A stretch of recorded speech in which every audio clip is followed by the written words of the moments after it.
This is my first time in an LFA moving. Ever? Ever moving. That's exciting. Today, we have the amazing opportunity to be in the presence of Cody, also known as CJN Photography. I'm inflating your ego more than it already is inflated. Thank you.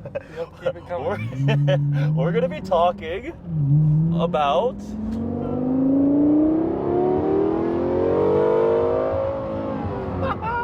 what it's like to daily drive and effectively live with a Lexus LFA.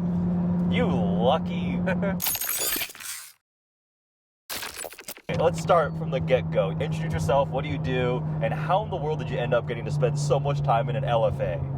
So it all started with a normal guy with some cool cars hitting me up to do some photos. You're a photographer? Yeah, Yep. I took some pictures of his Ford GT. Yep. And we kind of just hit it off, and he was just like a super cool dude, and then he just got super busy, needed someone to take care of some of his stuff, do like little miscellaneous running, taking cars to service, and then it escalated, and here we are in a Lexus LFA for the last couple months. How much do you think you've driven this thing? How many miles? Probably like 800 to 1,000 miles, I would say, in total. Honestly, I mean, there's 500 of these in the world, Yep. right? And a lot of them are still low mileage, little time capsules to get that level of experience. What has it been like?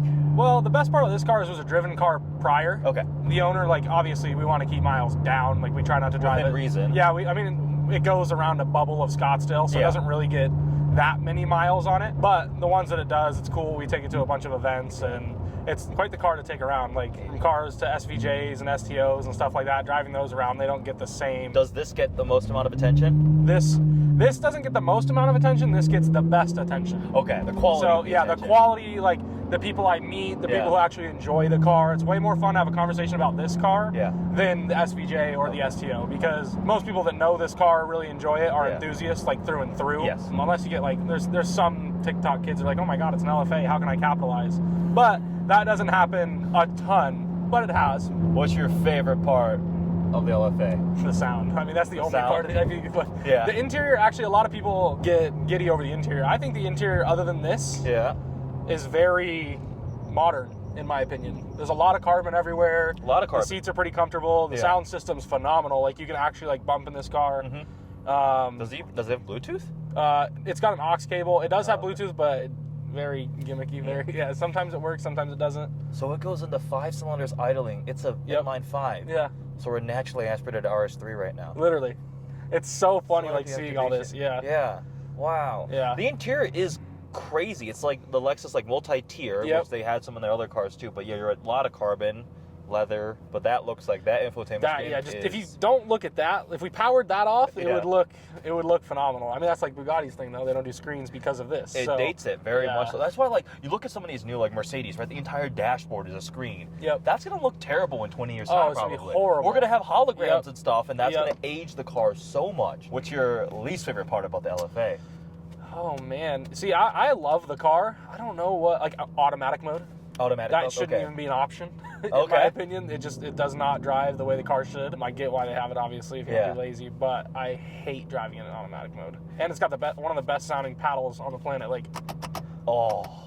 that tactile, like, response. Yeah, it's unbelievable. It's very race car-y, which is what I love. Like, the only thing that sounds similar to that is like a Super Trofeo Evo or like the Cup cars, so I really enjoy that. I mean, even the turn signal stalks and everything. Everything, yeah. It's crazy. Like, the different gear ratios are up here. You can switch how hard the transmission shifts right here. Oh, wow. Windshield wipers are right there. Lights are on this side.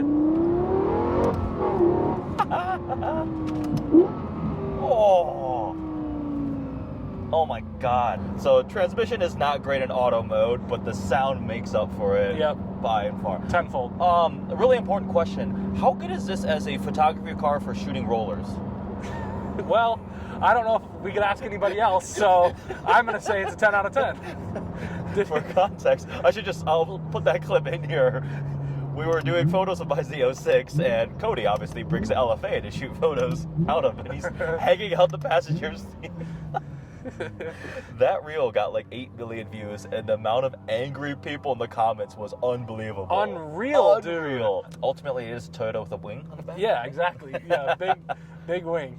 But that's a good thing, you know, holistically, when a big manufacturer with a lot of manufacturing experience, the precision, all of the type of stuff, right? The experience to do this builds a car, they'll do it well. When you have small volume, little hand-built stuff, we love them, but we know, like, Koenigseggs and Paganis have challenges.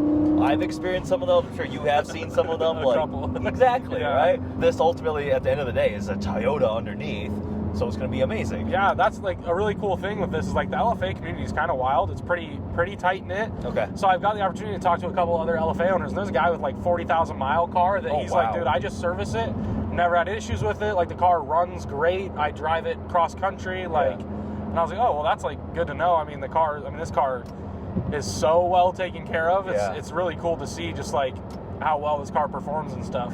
10,000 miles on this car. Yep. 10,000 miles on an LFA. Man. What makes this one special? You said it was owned by somebody? Yeah, so the story's a little blurry. Okay. But there's a sticker of a Kia Toyota on the door.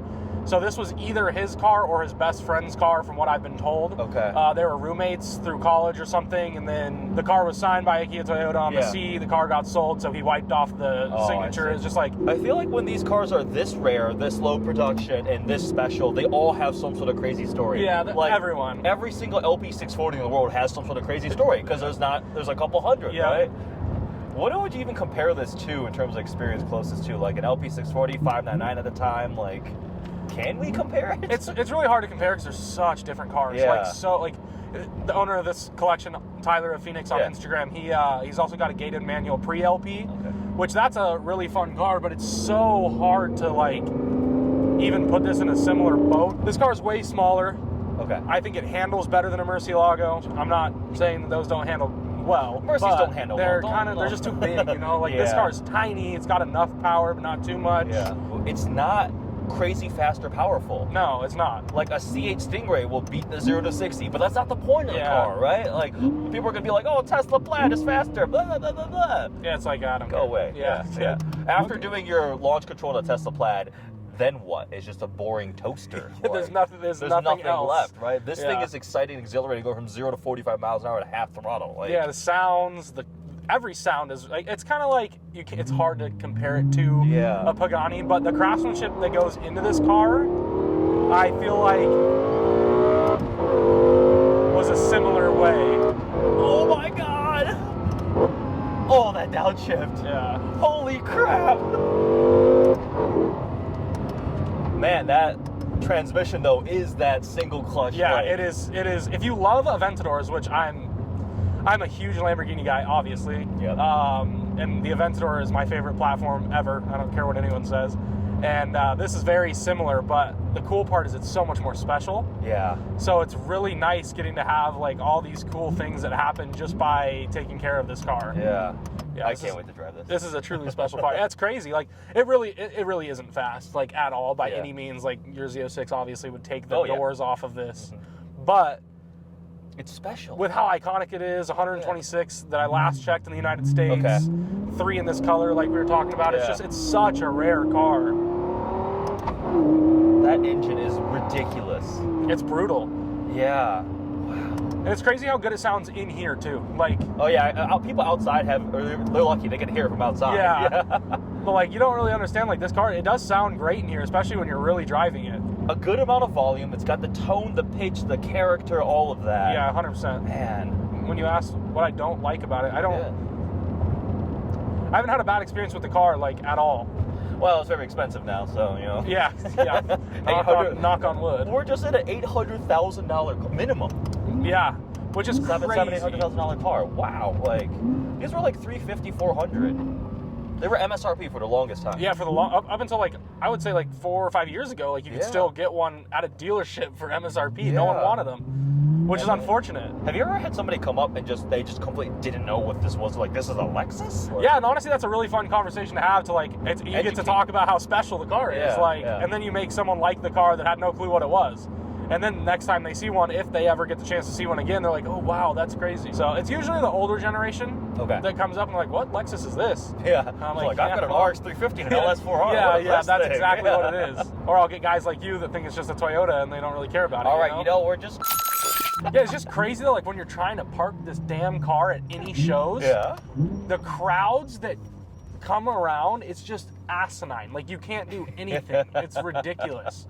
Oh, poor LFA man can't find parking spot. I don't mind not finding parking. I just don't want to run over someone on accident. That's valid too. Oh my gosh.